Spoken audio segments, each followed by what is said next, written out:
মানবিকতার এক উজ্জ্বল দৃষ্টান্ত স্থাপন করলেন চাপড়া থানার আইসি অনিন্দ মুখার্জি। সমাজের স্বামীহারা কন্যার বিয়ে সম্পন্ন করে তিনি আবারও প্রমাণ করলেন পুলিশ শুধু আইন শৃঙ্খলা রক্ষাকারী বাহিনী নয়, বরং সমাজের অসহায় মানুষেরও এক বড় ভরসাস্থল। চাপড়া থানার উদ্যোগে থানা চত্বরে আয়োজন করা হয় স্বামীহারা অসহায় মেয়ের বিয়ের আসর।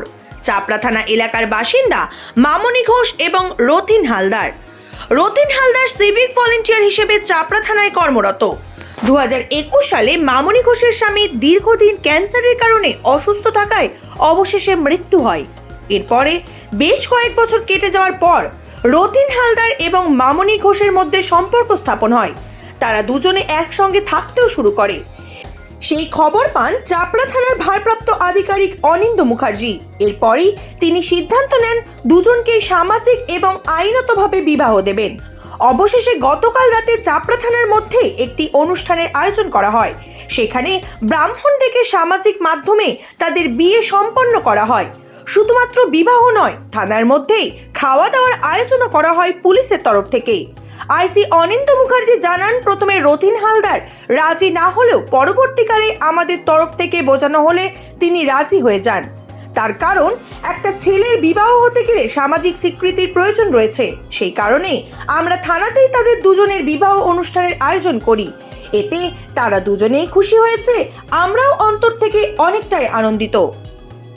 আইসি সাহেবের দায়িত্ব। আইসি সাহেব বলল যে তোমার জন্য একটা মেয়ে দেখা হয়েছে, মামনি ঘোষ বলে। দিয়ে প্রথম অবস্থায় আমি বললাম যে না স্যার, করবো না। তারপর আইসি সাহেব বলল যে না, তুই এখানে কাজ করিস, ওখানে কাজ করিস, ঠিক আছে, ভালো হবে, একটা মানুষের জীবনকে নতুন করে তো। আমি বললাম হ্যাঁ ঠিক আছে, দিয়ে আজকে সেই বিয়ে কাজ সম্পন্ন হলো। আইসি সাহেব দায়িত্ব। আচ্ছা, উভয় পক্ষে দুজন পক্ষেরই লোকজন এসেছিল? খাওয়া দাওয়া হচ্ছিল তো? খাওয়া দাওয়া হলো। হিন্দু শাস্ত্রের মতোই কি বিবাহ সম্পন্ন হলো? হ্যাঁ। কি নাম আপনার? রতিন হালদার। বাড়ি কোথায়? গ্রামপুরে গেছে। কি অনুষ্ঠান হলো আজকে বিবাহ অনুষ্ঠান। আচ্ছা, কিভাবে বিবাহ হলো আপনাদের? বিবাহ বলতে আইসি সাহেবের দায়িত্ব। আইসি সাহেব বলল যে তোমার জন্য একটা মেয়ে দেখা হয়েছে, মামনি ঘোষ বলে। দিয়ে প্রথম অবস্থায় আমি বললাম যে না স্যার, করবো না।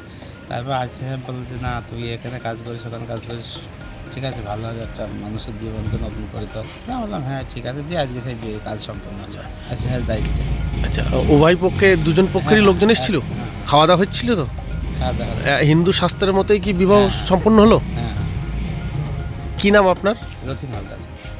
বাড়ি কোথায়? গ্রামপুরে গেছে। বলেন। আজকে আমাদের থানাতে মামনি ঘোষ এবং আমাদের যে সিভিক রতিন হালদার, এদের একটা বিয়ে সম্পূর্ণ হয়। 2021 সালে মামনি ঘোষের স্বামী ক্যান্সার আক্রান্ত হয়ে মারা যায়। পরবর্তীকালে আমরা জানতে পেরে তখন মামনিকে আমরা কী করি যে ওদেরকে রতিনের সঙ্গে আমরা একটা বিয়ে দিই।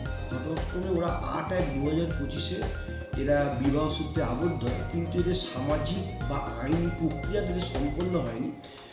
আন্ডার সেকশন 16 ম্যারেজ অ্যাক্ট অনুসারে আজকে এদের কী করা হলো, বিবাহটা সম্পূর্ণ হলো এবং এরা বাকি জীবনেরা ভালোভাবে থাকুক এই আশা আকাঙ্ক্ষা কামনা সাফল্য কামনা করি। ধন্যবাদ।